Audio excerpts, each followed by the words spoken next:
Hello, everyone, and welcome to the Jack Joseph and Morton Mandel Center for Studies in Jewish Education at Brandeis University. I'm Jon Levisohn. I'm director of the Mandel Center, and I'm delighted to welcome you to this spotlight session on Jewish education after October 7th. The mission of the Mandel Center is to develop and promote scholarship in Jewish education in order to make a deep and lasting difference in the lives of learners and the vibrancy of the Jewish community. And this session and our other events are a way of serving our mission by sharing ideas with the world, especially with Jewish educators and Jewish leaders. I encourage you to visit the Mandel Center website to find out more information about our other events. In our spotlight sessions, we bring together a group of smart and well-informed people to tackle a topic within Jewish education. So, for example, in the past, we've had spotlight sessions on Daf Yomi, on the gap year in Israel, and other topics. And all of those events are available for viewing on our website and our YouTube channel and our podcast. And today's event will go up on those channels in a few days. Let me say a few words about our topic, Jewish education after October 7th. It's now been just over a year since that awful day. And it's been an awful year, a year of sorrow, a year of fear and anxiety, a year of confusion and frustration.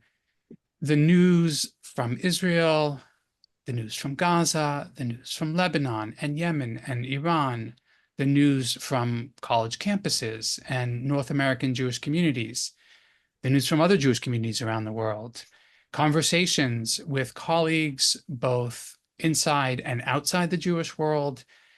It's been relentless, and almost all of it has been incredibly hard, incredibly challenging.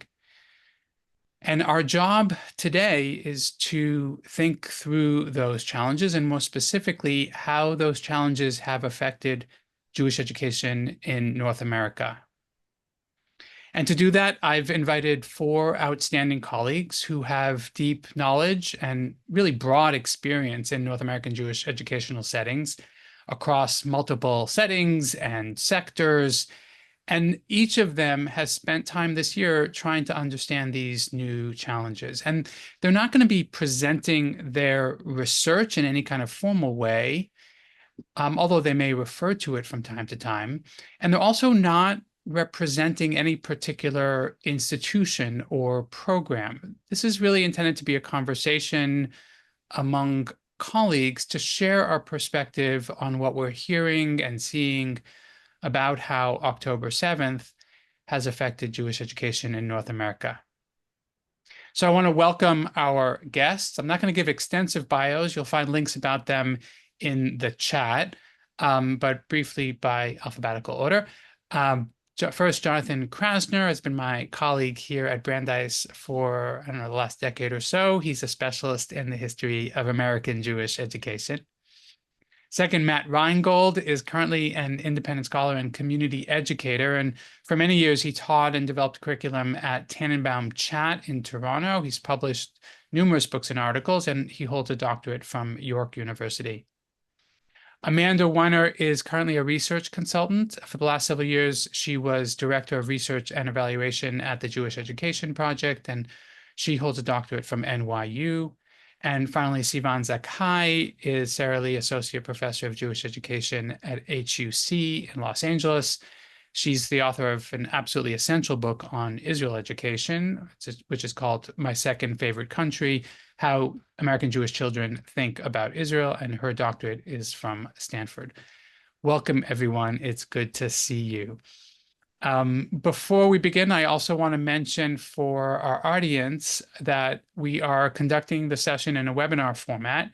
So you'll be able to see the group, but we can't see you. But we do invite your questions to us in the Q&A. You can hit the button at the bottom of your screen.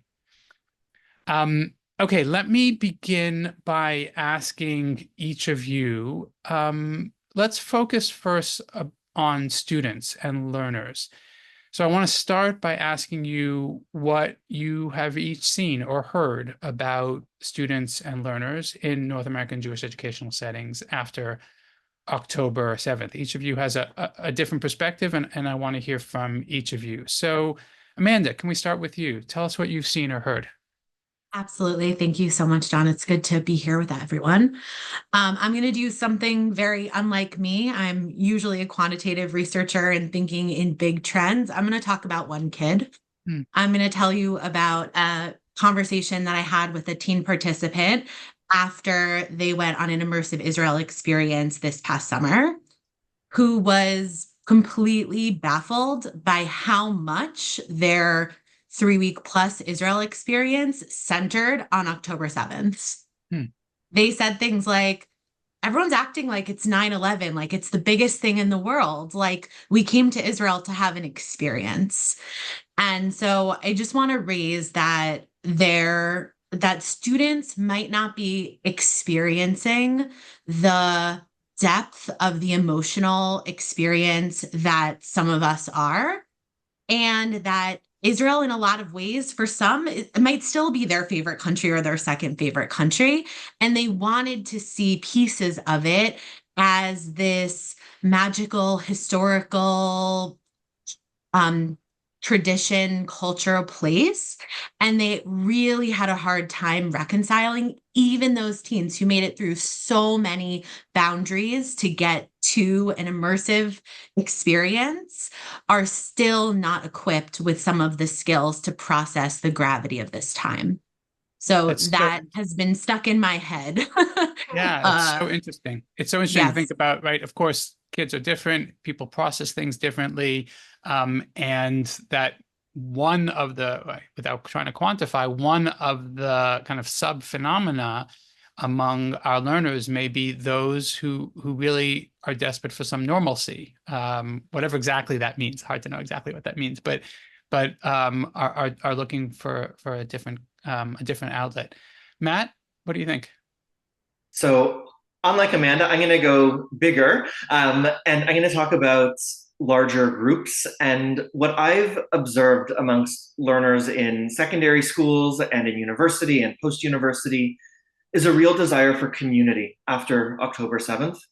And as a response to that, schools in particular, but camps and other types of Jewish organizations took on new roles to fill the needs of the people who are members of their institutions.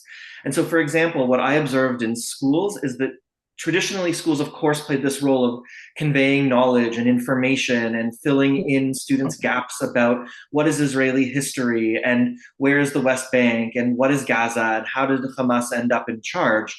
But in the wake of October 7th, students were looking at schools as community centers too, with schools being required or asked to, and required, I don't mean in a bad way, playing this role of community service provider, of onboarding social workers and emotional support workers, bringing in pets for kids to play with at lunches and breaks, because kids were really emotionally struggling after October 7th in a way that they didn't feel in relation to Israel before.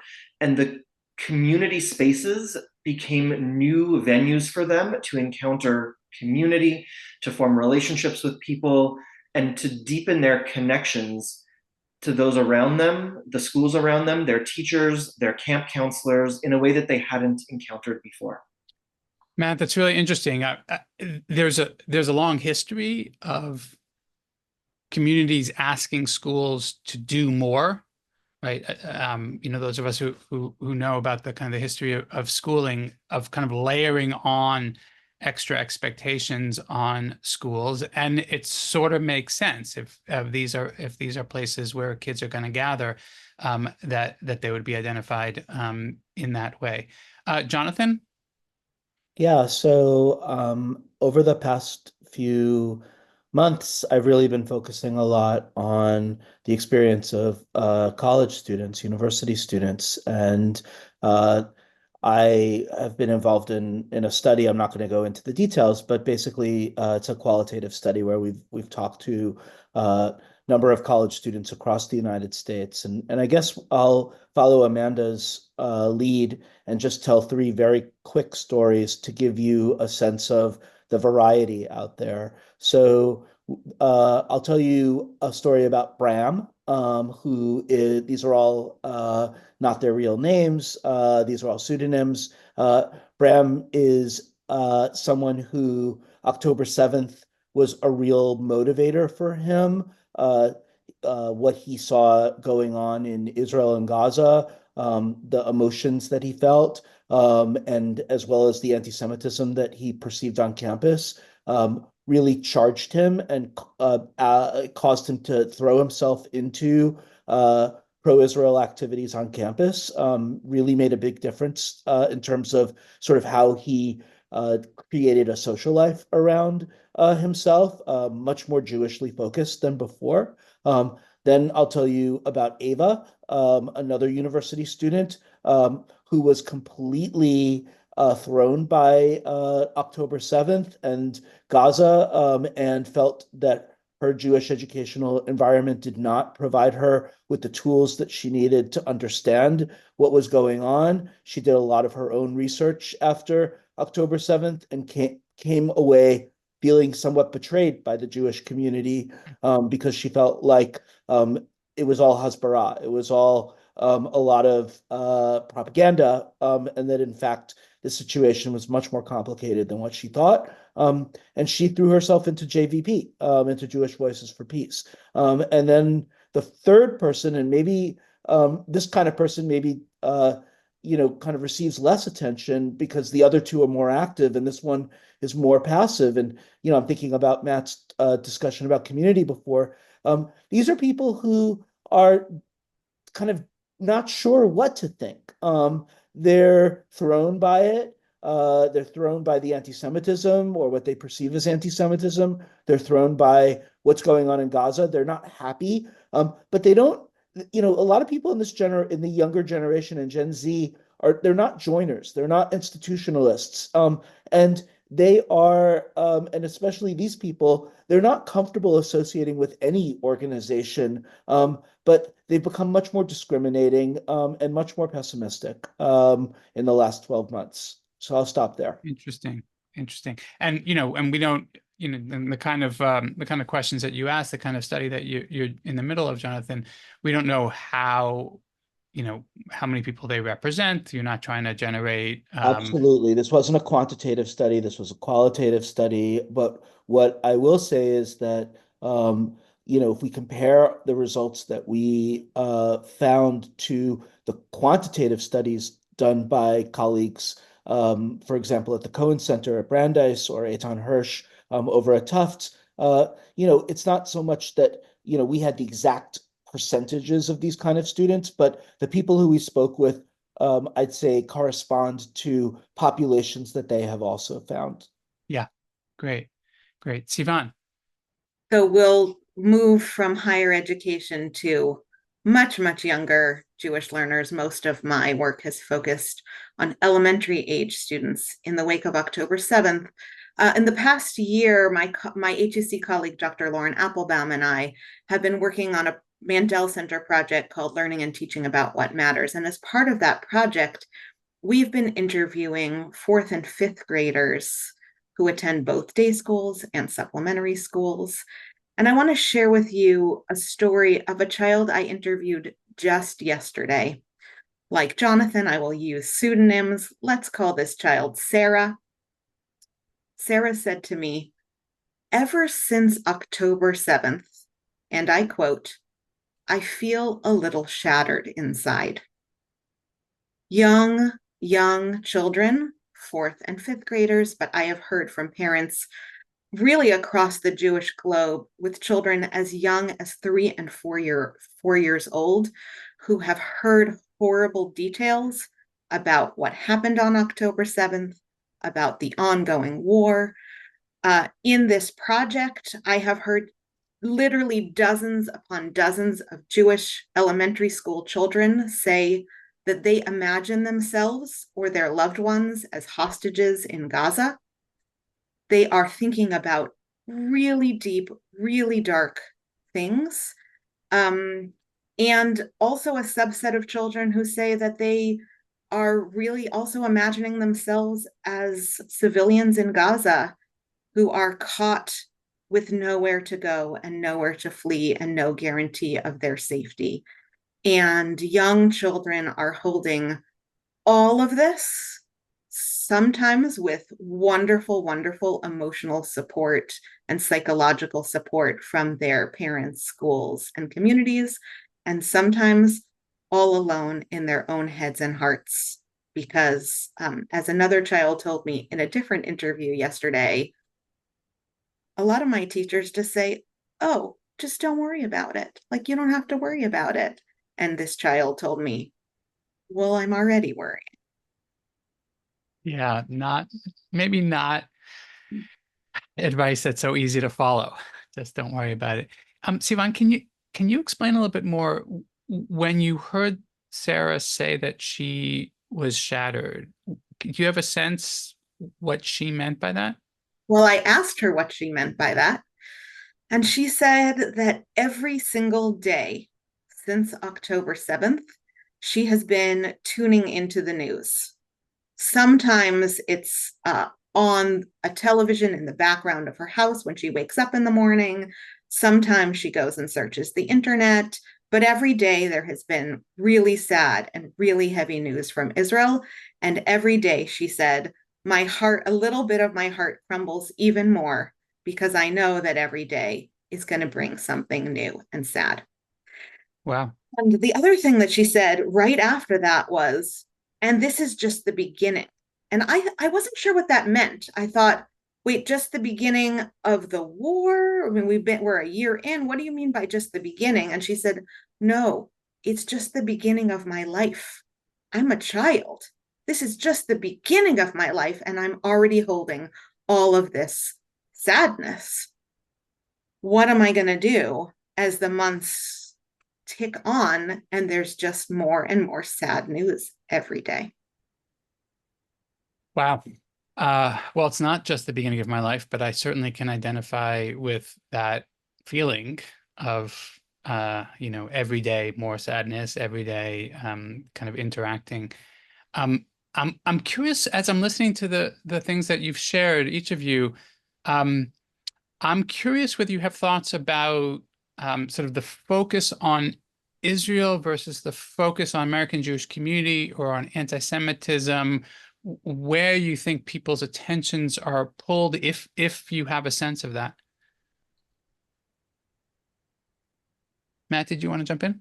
I wanted to jump in earlier, actually, before the question, in response to something that Sivan said about the news always being on for some people, and not just on TV screens. I do more work with high school students, and so for them, it's really been social media has been constantly on. And one of the things that I've been hearing from people who I've been interviewing is the desire to get off social media, that they are carving out space to turn off Instagram, to turn off TikTok, to unfollow people. And in doing so, they're making choices on one hand of saying, I don't want to encounter that content. But I think there's also something else going on for some of them. And this came up in a study that I conducted last year about teenage Swifties, fans of Taylor Swift, who felt troubled by the musician's non-commenting on the Hamas terror attack, yet her decision to attend a comedy event that was supporting humanitarian aid in Gaza. And that for some of these Swifties, the act of unfollowing Taylor Swift was, first of all, a real momentous life decision, but it was also an opportunity where they could exercise some form of agency. That it wasn't just like, oh, I want to not see the violence and see the bad news. It was, how do I stand up for what matters to me? And while for audience members and even for myself, I am not a Swiftie, and Taylor Swift is not someone who I spend a lot of time thinking about. But the idea that for someone who has spent considerable time, money, emotional investment to all of a sudden make the snap decision to say, I need to move away from that person because they no longer stand for the values that I thought they stood for. And for them to make this committed choice to stop wearing the concert tees, remove the Taylor Swift playlists, was really an act of standing up for themselves, standing up for Israel in a way that they hadn't ever felt the opportunity to do before. And when they found values in conflict and tension, they had to figure out ways to navigate that, for some of them for the very first time in their lives. And it was a very important moment for them. It's interesting to think about that, as you said, as an act of agency, of claiming agency, of doing something proactive rather than just being sort of a recipient of an onslaught of news and media. And Matt, I've also I've had similar experiences where people have told me about unfollowing, or which I confess I am a little ambivalent about, because on the one hand, I applaud, I mean, genuinely, I applaud the active decision to figure out how you're going to spend your time and how you're going to interact and what you're going to consume. That's enormously important. And when I think about sort of the broader implications of the sorting that happens, and I do it too, right? Like the sorting that happens in terms of with whom I interact and what sources of information I'm exposed to, what kinds of people I interact with. I don't want to sound critical at all. It's just, I'm just noticing that this is part of the dynamic, that sometimes it's a kind of active self-protection. And as you said, agency, it can have some broader social implications. Can I respond to that quickly? I totally hear where you're coming from, Jon. I just did a quick look. Taylor Swift currently has 283 million followers on Instagram, and I worked with a group of about 20 high schoolers, about 8 of whom made the decision to no longer follow Taylor Swift and take that big step. And so what's 8 out of 283 million? I think the answer really is that it has no impact on Taylor Swift, but it has all the impact on them. And when their values are in conflict, they are finding ways to say, here is what matters more to me. And I might not have thought that it mattered more to me on October 6th, 2003. But here's a celebrity, and what many of them spoke about was this belief that she stood for the values that they cared about, that here is someone who stands up for things and justice in the world. And all of a sudden, when she didn't stand up for what they believed, even though they are part of a very small community of those 283 million, I mean, how many Jewish Swifties are there who care about Taylor Swift as much as they do? These are the most diehard Swifties that I could find. They know all the songs and have all the merch. They're a minority of a minority of a minority, but for them, it was everything. Yeah. Jonathan, did you want to chime in on this? Yeah, I wanted to sort of go back to the question that you had asked a minute ago so that we didn't lose it. As you were asking the question, and I was reminded of a student, college student who I interviewed, who said something that really stopped me, which was, we as a community, and he was talking about his Hillel or Chabad community, were in the midst of mourning our cousins who had been killed or who had been taken hostage in southern Israel. And then while we're trying to process that and mourn it, we are suddenly confronted with all of this hatred on our college campuses. We don't have time to even process what we're dealing with. Now suddenly we're dealing with something else, something really disturbing. So I think that was something that really caught me, and I think probably represents the way a lot of folks on college campuses, a lot of Jewish students on college campuses felt about the protest movement, and how they felt personally kind of affronted or just aggrieved by that. On the other hand, There were students who felt like they needed to be proud to be Jewish now. Just as I found students who hid their Jewish stars, I found students who were Davka like wearing their Jewish stars, and who felt the need to assert their Jewish identities. You have a range, I think, of Sure. reactions. Yeah, and it reminds me actually of a conversation I had with a first year student, but she was really reflecting on her experience. This is a kind of a layer of the emotional pain. She was reflecting on her experience in high school, where it was really central to her identity to be an ally, right? That's really how she thought about herself.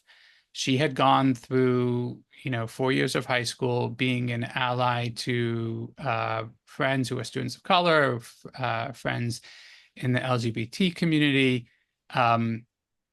And I met her in October as a first year student, and she said something to me just with incredible pain.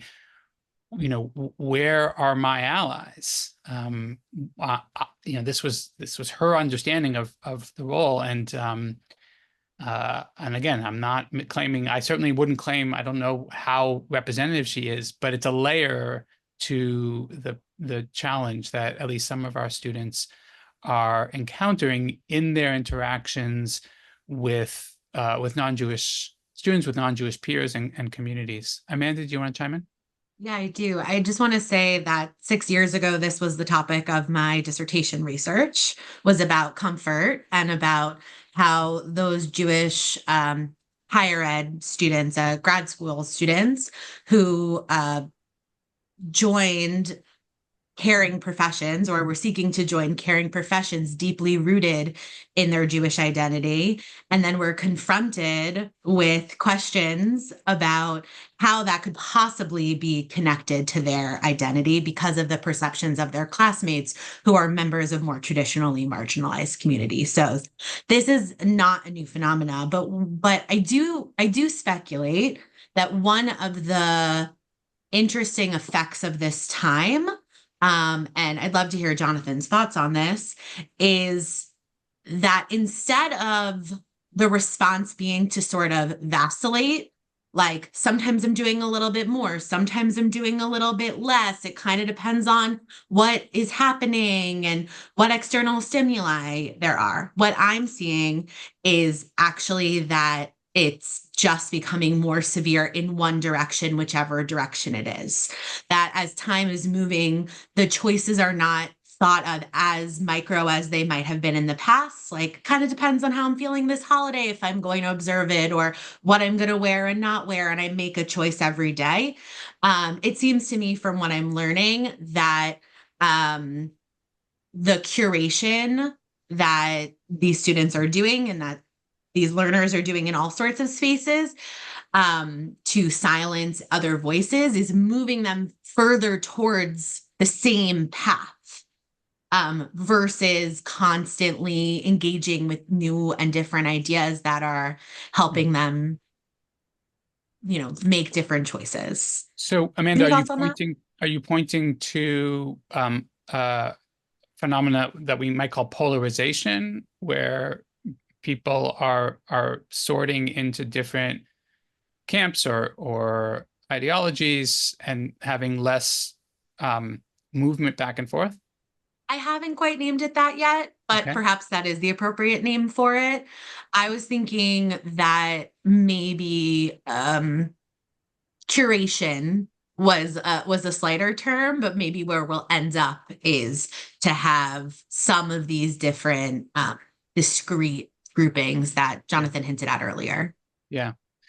Okay, I want to thank you for helping me think about what we're seeing among students and learners. I want to remind our audience that they're welcome to use the Q&A function at the bottom of the screen and offer questions as well, and I'll keep an eye on that as they come in.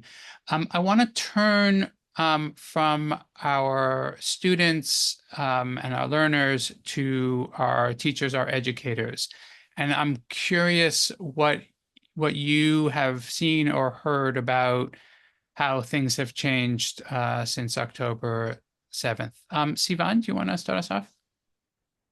The part of the year that I have not spent interviewing children, I have spent traveling across the country, trying to support educators and parents as they support children. And I see two really important, I think, new phenomena. They were there before, but they are incredibly visible at this moment, impacting educators. The first is that now every Jewish educator is an Israel educator. Many people got into the work of Jewish education because they have a particular passion for Hebrew language education or teaching Torah or all sorts of things that are not and never were about Israel. And within a week of October 7th, all of those educators realized when children come into my classrooms or in other contexts, when children come into my camp or my institution or my synagogue, the most profound questions that they have in this moment are not questions about Torah, are not questions about Hebrew. They are questions about Israel, about Gaza, about what is happening in the world right now. And even if I am not at all interested in making my life's work the work of Israel education, I am now, as any kind of Jewish educator in any setting, forced to do that kind of work. The second, and that first phenomenon I see across the board in every kind of Jewish community, large and small, and in every state in the United States, red or blue. The second phenomenon is really a phenomenon that I see primarily in blue cities, in blue states. And this is a phenomenon that there are, especially in supplementary schools, though I have seen it in some day schools also, a growing number of non-Zionist or anti-Zionist Jewish educators who are often working in explicitly Zionist educational institutions and are trying to find their own voice or navigate their own way about what it means to be a committed Jew who cares about Jewish education and who takes an explicitly non or anti-Zionist stance. And many institutions have no idea how to handle that. The school leadership doesn't know how to handle that. The parent body is often struggling to handle that. And that is a new, and I think we should all keep our eyes on that as a potentially growing phenomenon. Really interesting. Matt, do you want to chime in? Yeah, I also, sticking with the number two, except what I've noticed is like a practical technical issue that has been affecting teachers, which is that let's assume that teachers are thoughtful about the lessons that they create. It's very challenging to wake up in the morning, not know what the news is going to be, and need to come into the classroom and not just read the headlines from the newspaper, but to do so in a meaningful way. And then when the students in the room, certainly by late middle school and high school, definitely, students are checking the news during the lesson. I've had students in the middle of my teaching raise their hand and say, Dr. Reingold, did you hear who was just assassinated? And I said, no, because I'm here teaching you. And they said, Times of Israel literally just posted it.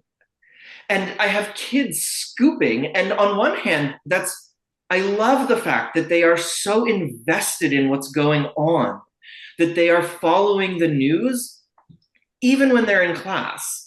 But on the other hand, as the educator, it's very hard to know when the news hasn't been verified, when its reports are emerging, when I haven't been able to review the videos or whatever it is that they're seeing.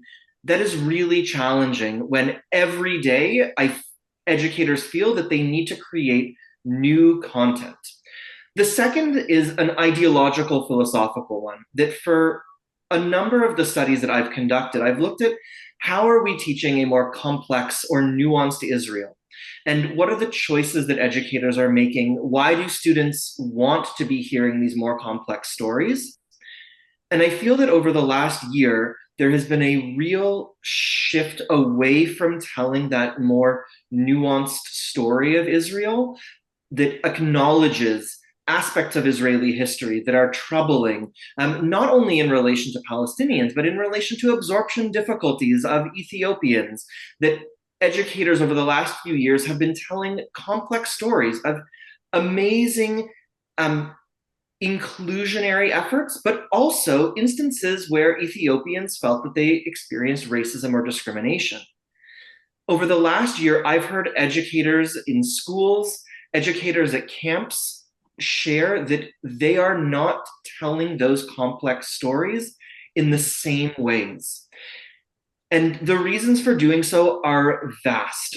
At one camp that I interacted with this summer, it was because they wanted to focus on alternative values like unity. And they felt that by telling difficult stories, unity would be sacrificed. For some, it was they had so many Israelis on staff that the Israelis didn't want to educate about stories that had been told in years previously.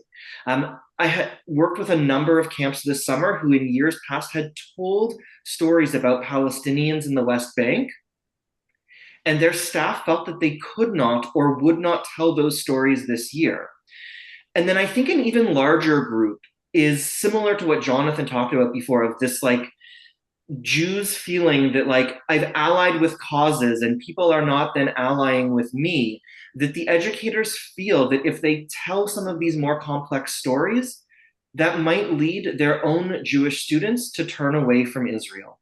And so by not telling some of these more complexities in a world where there is so much anti-Israel, they want to create this like one safe space that reinforces positives of Israel. And so they're opting out of a more expansive, nuanced, full history. Yeah. So I think Sivan and Matt, those are really helpful perspectives. I know each of you are outstanding educators, and I know the compassion that you have for the difficult circumstances that our educators find themselves in. And those are really interesting dynamics that you're pointing to. I'm thinking about our colleague Karen Freeman. I happened to do a session with her just a couple of weeks ago about a chapter that a study that she did, a chapter that she published in the book called Teaching Israel, that the two of you, Matt and Sivan, that you recently edited and published.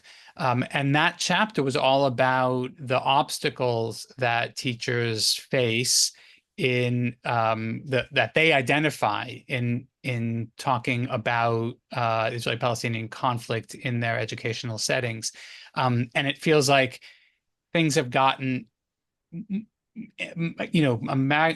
significantly harder by an order of magnitude, not only because of the external factors, as you mentioned, but also the emotional qualities. Like if I'm a compassionate educator and I know my students and I know that they're struggling, this may not be the time for me to actually do the most challenging kind of educational work. Maybe I actually do need to be concerned about the emotional kind of climate in my classroom, and that's a lot to ask of educators.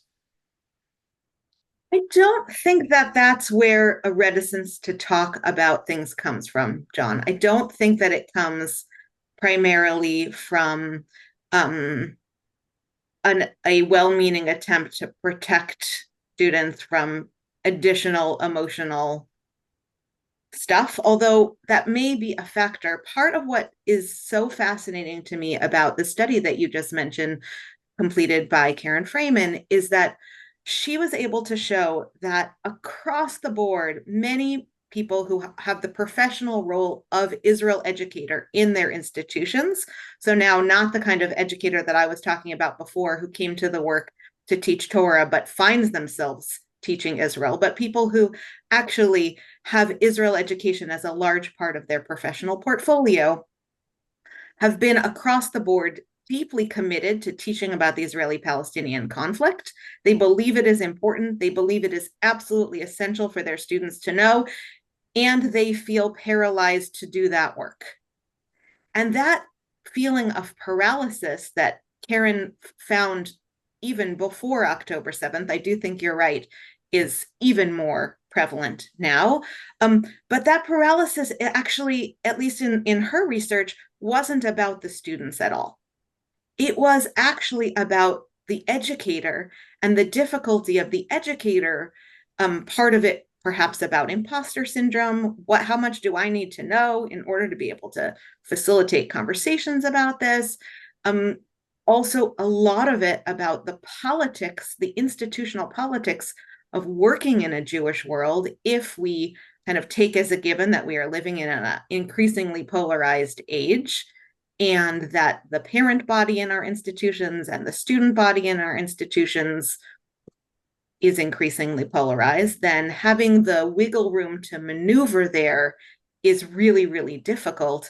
And yes, obviously teachers think about the emotional needs and emotional well-being of their students for sure, but at least in Karen's framing, which I find really compelling, it's the paralysis of me, the educator, that is perhaps boxing me in more than a worry about piling on to the students' emotional needs.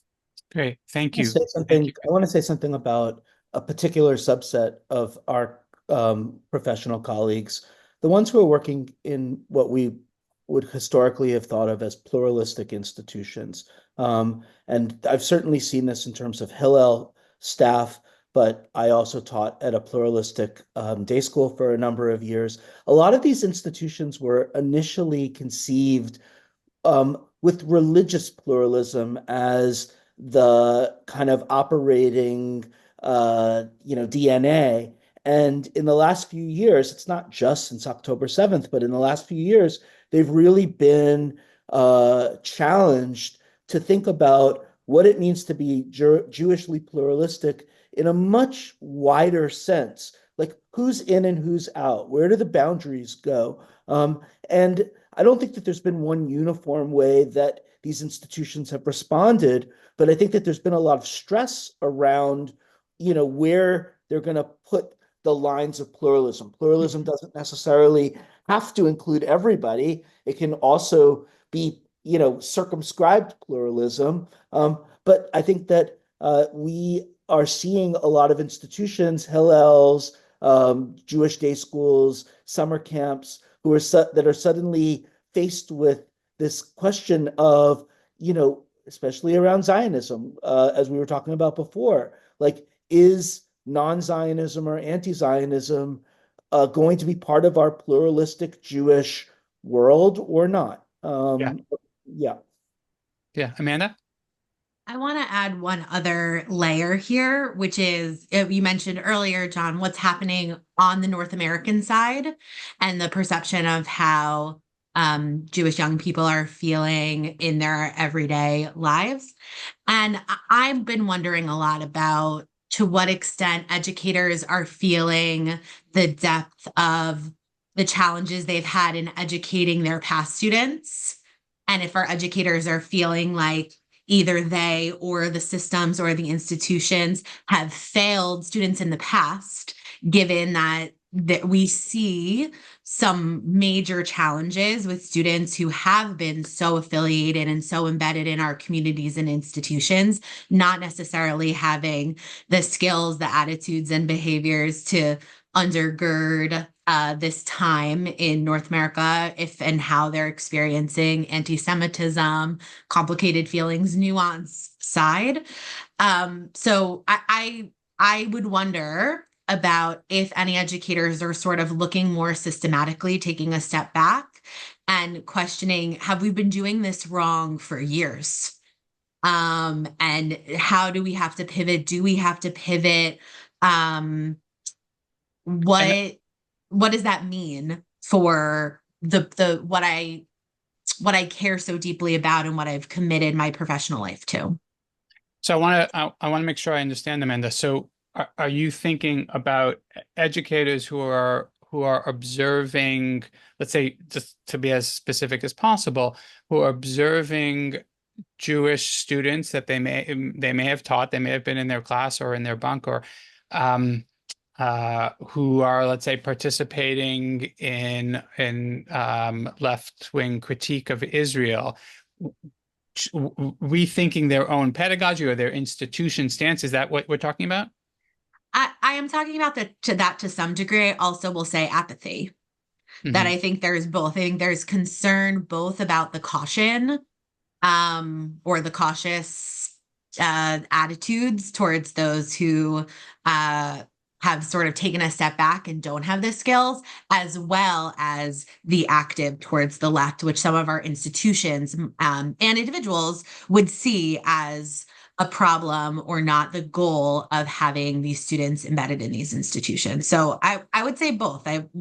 Yeah. I would say that there's a lot of confusion around what some of these goals were, and if the nuance and context that Matt was referring to gave the skills to make active decisions for these students to join um, more progressive Mhm. ideological groups, or to completely back out from Jewish institutions right now because it's too messy, and or any of the other reasons they might be. Interesting. Interesting. Other thoughts about that? I mean, what, Amanda, um, this is, I think it's fair to say, this is a moment of crisis, of communal crisis, and crises they can push us to kind of re-examine a lot of assumptions. And for me, one of the questions is, so what are the relevant data? One of the members of our audience is interested to know what do we think about why some young Jews, and we've already talked about the fact that there, from the educator's perspective, that there is a kind of greater diversity of thought around Israel and around Zionism, increasingly so. At the most extreme way of asking the question would be, what went wrong with some of our young people? And I want to contextualize that in two ways. First of all, maybe we don't think it went wrong. And secondly, our data indicate that the significant majority of students are they may be confused, but they are sort of in the broad communal consensus. So we can still ask the question, and I'm interested to hear your responses, while also acknowledging that what we're really talking about is a group of very passionate, active leaders, some of whom actually have had lots and lots of Jewish educational experiences. So what do you think about that question? Any of you?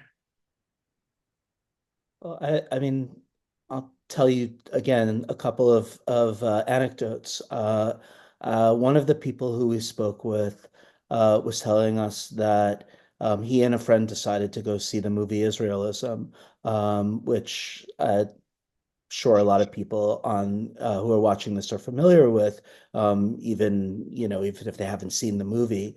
And he said that he and his friends kept giggling during the movie, and I asked him why were you guys laughing? Like, what was so funny about the movie? Did you find that it was farcical, that these individuals had turned from being pro-Israel to anti-Israel? And he said, no, it was actually they were giggling because what might have been perceived as a kind of an overstatement of what their day schools or what their educational environments were like actually really hit on the head really uncomfortably well. Like they felt like, oh, wow, this is a giggle of discomfort, not a giggle of like, oh, this is so funny because it's so farcical.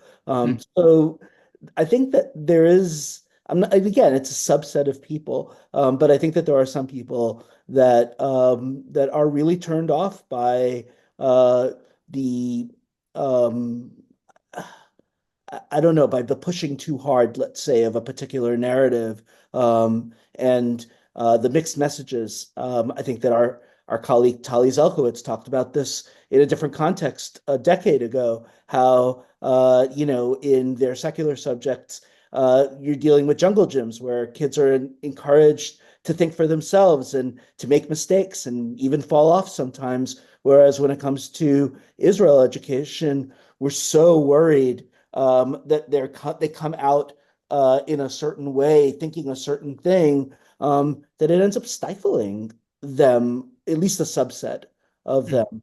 I also want to just very, very quickly, I'd feel remiss as a historian on this panel if I didn't mention the fact that, we often think kind of myopically about the Jewish community, but we have to remember that there's a larger context, whether you're living in the United States or Canada or Mexico, that you are nested in a larger context. And for these kids, the context that they're nested in is very much pushing against some of these kind of particularistic values that are being encouraged. And you have to ask yourself, like, what is going to end up being more influential on a kid's life? What some Hebrew school teacher is telling them, or what they're imbibing from the culture around them and what their friends are telling them, or what, to go back to what Matt was saying, what Taylor Swift is telling them, right? Yeah. I want to turn to the next question. We've been talking about first about students, then about teachers. We've recently been talking about educational institutions. I want to spend a few minutes thinking about goals. I'm curious in what ways the conversation around Jewish educational goals has changed as a outgrowth of October 7th. Or the war, or conditions in America. You have thoughts about that? Yeah, I think, first of all, a lot of institutions, camps, and schools have, over the last year, needed to really up their content game in terms of what does one need to know in order to understand what is actually happening. And on one hand, there's like the practical reason for doing so, which is, oh, I saw on social media, or as I was walking around downtown Toronto, there was a protest. What are they talking about? And so there's like this content push to like explain Gaza and Hamas and Israel's relationship with those regions, 6-day war, all of that. And so there's been this real need to strengthen the content, but it's also as a way to help learners better understand for themselves, to respond to what is this dominant society around me saying. That Jonathan is absolutely right. When the majority of the people around them are either non-concerned with strengthening national ties to a homeland that is far away, in which they might not even have like personal family connections to, but we live in a society that doesn't reinforce that idea of like nationalism in that way. And it's all about like fitting in and blending in, and we're encouraging in some way going against the grain. And to go against the grain, they really need to know what is happening. I think that like the other piece that institutions are doing now is thinking ahead to the future. And specifically, I'm thinking about camps, that the camps that I worked with this past summer, when I interviewed the senior staff at the end of summer 2024, many were already thinking about summer 2025 and how do they accomplish some of the goals that they didn't feel they got to in summer 2024, like bringing back some of that more complex story of Israel, figuring out how to use Israeli staff. That for many camps, they received grants from the Jewish Agency to bring in lots of Israelis as staff, and for the first time, for many of them, as campers. And it was wonderful and exciting, and they were so thrilled to have this Israeli presence. And many of them reflected by the end of the summer that they didn't really know how to always use or understand what did the Israelis need and what did the Israelis offer. And so as they think ahead to summer 2025, these are camps that have had Israeli staff for years. But the idea of Israeli staff is not new, and Jonathan wrote about this in a book a number of years ago about overnight camp in America. Mishlachats are very old, but there is something about this past summer's Mishlachat experience when they are former IDF soldiers who fought wars in Gaza, when they are Israelis who have family members who are hostages or who were harmed, that they were displaced. It is a different experience and baggage that the Israelis were bringing this summer in a way that is different in many ways from the past. And the fact that the Israelis were on their phones constantly for news back home, the camps didn't always know what to do with these Israeli staff and how to support them and how to draw upon their experiences and skills in new ways. And I think the camps are really thinking about, how do we enhance this experience for summer 2025? Yeah, it's a real challenge, and certainly you can sort of imagine some of those complexities. These are young people. These are young educators. They don't necessarily have a lot of training, and they're being a lot is being asked of them. And I'm also, man, it's such an interesting point that you made, the first point you made about the way that educators are being asked to, I think you said, raise their game. And it's connected, I think, to Sivan's point about every educator now being an Israel educator. I mean, the thing that comes to mind is, if you are not able to have a sophisticated conversation about an academic concept like settler colonialism, how can you actually engage in a meaningful way, in an informed way with your students, right? They're not interested in hearing about Golda Meir. They are interested in hearing, maybe, interested in hearing about something like settler colonialism, which is the discourse. And if you're actually going to talk about it in a significant way, well, there's a lot that you actually need to learn and think about that maybe hasn't been part of your domain. And that's certainly not, when I said that, that's, for me, this is not about the educator sharing their thoughts and feelings about settler colonialism and what Israel is. It's about, this is the discourse that's being spoken about. And if we want our students to understand what is being said, the educator needs to be able to explain the concept. Because as certainly Sivan has written about and others have written about, our students are not only getting their Israel content from what happens in our classroom. As Ari Kelman wrote in his recent book about Jewish education, we need to think about Jewish education well beyond the school, well beyond the camp. Jewish education is happening in homes, in community centers, online.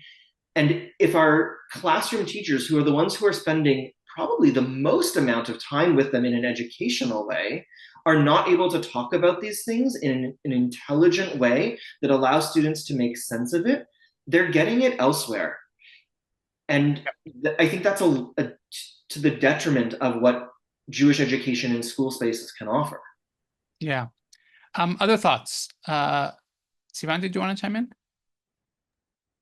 Sure. I'll move from Matt's stories about summer camps to some stories about supplementary schools, because I think there are two kind of opposite phenomena happening at the same time in supplementary schools.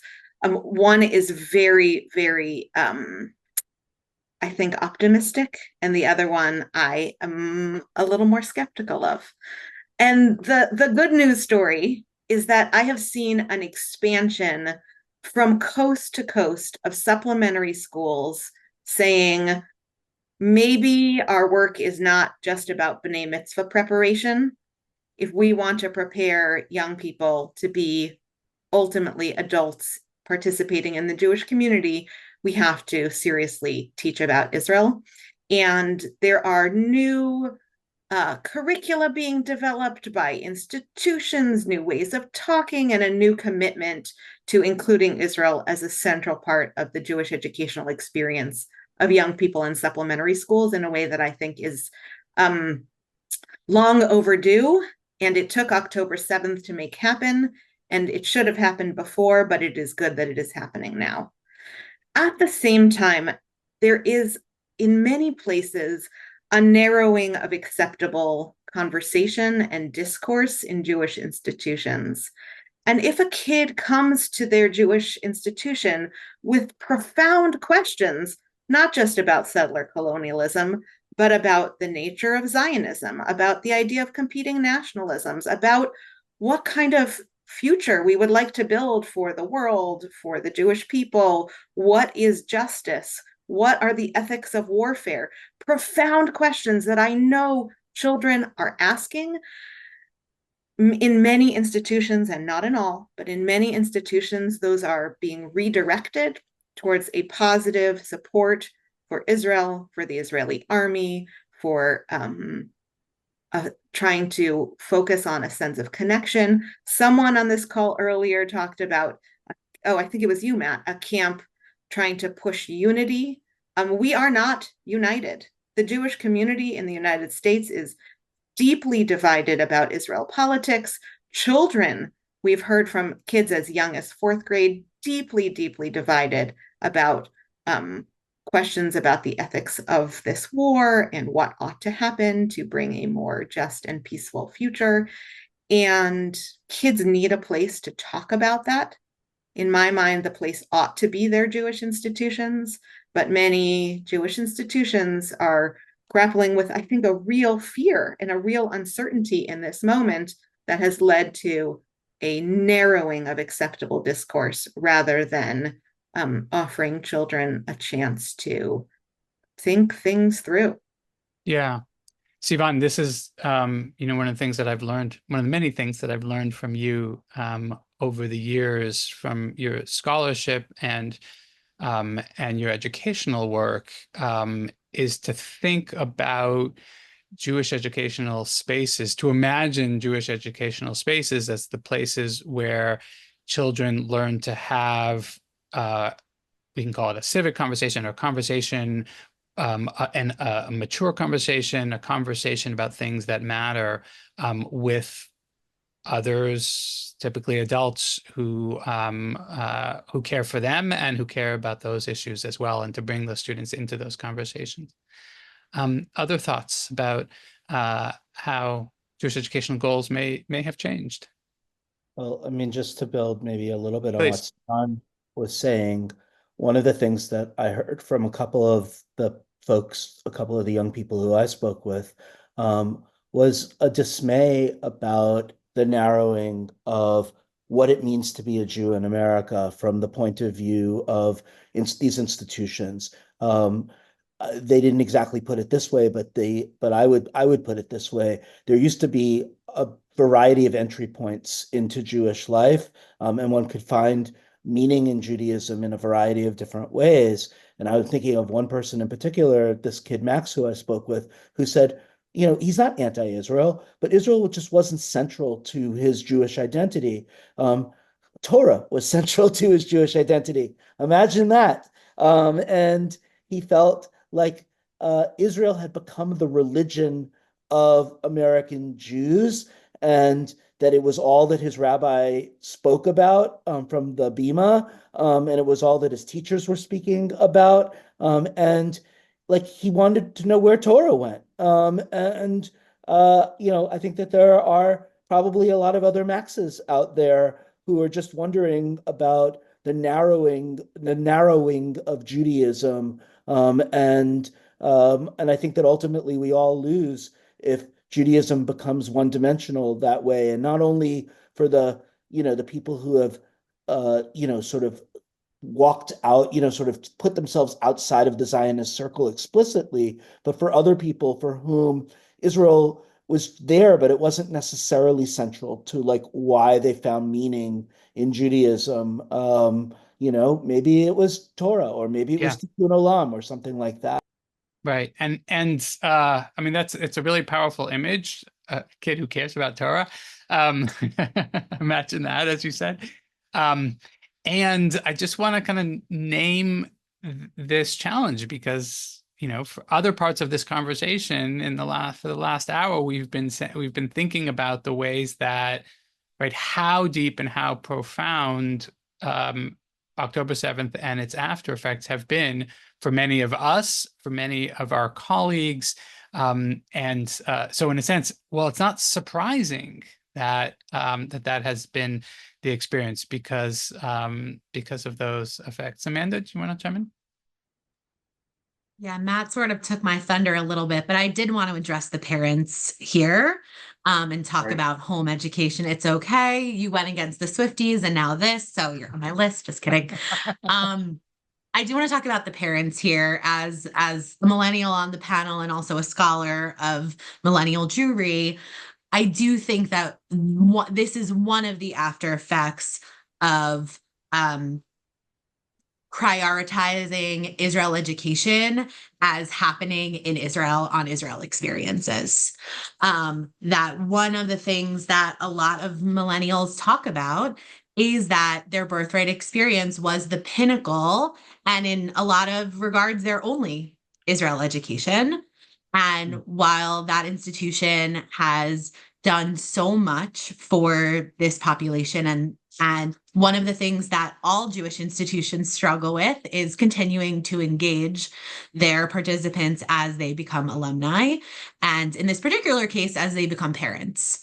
So if you are, or when you are a parent and you're making Jewish educational decisions, it all comes from reflecting on your own values and making choices about what was important to you at different stages of your life. So if your Israel education happened when you were between 18 and 26 or 29 in some experimental years, then you're not even thinking about having Israel education embedded into your children's Jewish education because you don't remember anything more than the Mayim dance and Israel ice cream topography and some hummus, right? So if your recollection of Israel education is about having the immersive experience, those that are making educational decisions and or are tangentially connected to the Jewish community now, we know that about 50% of those non-Orthodox families are not choosing to enroll in supplementary schools, let alone day schools. What's happening at home, if at all?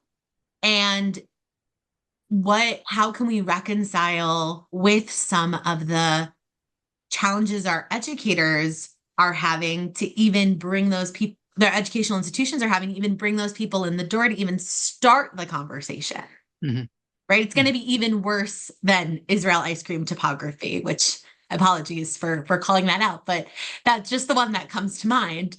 We won't even get that far because there will be no skills, no behaviors, no attitudes, no knowledge to scaffold those who don't make it into the institutions, let alone the challenges that are happening within the institutions. Yeah, really interesting.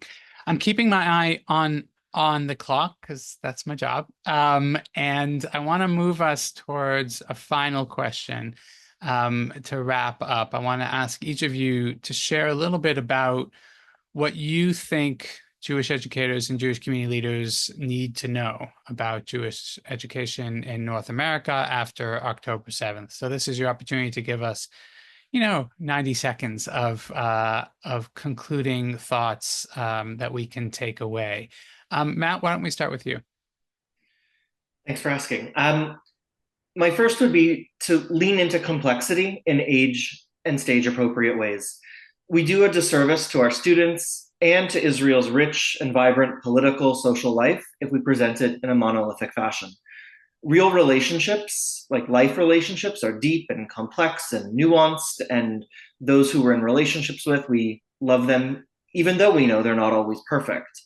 And I think that if we want our students to have that kind of relationship with Israel, we need to take off kid gloves again age and stage appropriate ways, and let them see Israel for its greatness, and also to hear about Israelis who desire change in their own society. Presenting something that is not positive about Israel doesn't mean that we're tearing Israel down. We're introducing ideas and aspects of Israel that Israelis themselves are troubled by, and use it as an opportunity for students to envision different kinds of Israel, where they can think about what their Israel would be. And it could be the Israel that exists presently. Or by hearing about some of the complexities, the things that Israelis themselves are disagreeing about, we're letting our own students come up with their Israels. And I think that's a really powerful moment, an opportunity for what we can do for our learners in classes and camps and JCCs and wherever we do Israel. Thank you. Sivan. I want to tell you about two children. One I will call Addison and one Dahlia. Dahlia spends a good deal of her time really deeply worrying about her relatives in Israel and their safety. Addison spends a lot of time thinking about Palestinian civilians in Gaza and their safety. In addition to that key difference, these children are polar opposites when you ask them, what should your Jewish educators do? Dahlia wants a break. She feels like her whole community is sad all the time. And when she comes into her Jewish classroom, she just wants to learn Torah. And Addison absolutely wants to spend her time trying to make sense of really difficult political questions that are always in her larger environment. And she wants to come to her Jewish classroom and think about that with some structure and some help. Addison and Dahlia sit next to each other in their fourth grade classroom. These are children in every school, in every camp. There is growing polarization and really profound differences among children and what they need. And it's a big, big, important task for educators to create spaces where all of these children can flourish. Wow. Thanks for giving us that image. Amanda, what do you think that Jewish educators and Jewish community leaders need to know about Jewish education after October 7th? I think both of my colleagues provided really profound answers, and I'll just add one other thing on top of that, which is for those families who are not currently engaged to really, really focus on welcoming. To really focus on lowering barriers of entries to your Jewish spaces, creating as many community connections to bring in those who are enthused about this and or confused about this, who are tangentially connected and want to find something no matter what the direction is. So I really think that a commitment to lowering the barriers of entries and opening up ideologically and physically opportunities for learning, conversation, fear, joy, all of the above are going to be really, really critical for educators and institutions moving forward. Thanks. And Jonathan, what do Jewish educators and community leaders need to know about Jewish education after October 7th? Well, I think that I want to go back actually to 2004 or 2000, around the time of the Second Intifada and the coining of this term Israel education. I think, and I've been saying this for a while, but I kind of, it's reinforced in my mind. I think that the creation of Israel education as opposed to education about Israel was in retrospect, a real bad idea. I think that what it really emphasized was much more the affective and much less the cognitive. And I think that there needs to be more of a balance between the cognitive and the affective, that Israel can be taught through learning Hebrew. Israel can be taught through learning history. Israel can be taught through, Chumash. Israel can be taught in many ways, but when it is divested of its historical and cultural context, and love of Israel becomes a value in and of itself, disconnected from everything else, I think you set yourself up for disappointment and failure. It's really challenging, really challenging. Thank you for those final thoughts, Jonathan, and all of you. I want to thank both panelists and our audience for joining us. As we wrap up, our next event is going to be on November 7th with our colleague Miriam Heller-Stern. This is a learning about learning session. So unlike this session, it will just be focus will be on one scholar and one piece of scholarship. The title is Jewish Creativity and Essential Aspiration for Jewish Education. I invite you to sign up for our mailing list, follow us on Facebook, on LinkedIn. Let me conclude once again by thanking my colleagues, Jonathan, Matt, Amanda, Sivan. It's great to be in conversation with you and learning from you. Thanks for this conversation about Jewish education after October 7th. Thank you all for joining us. Take care.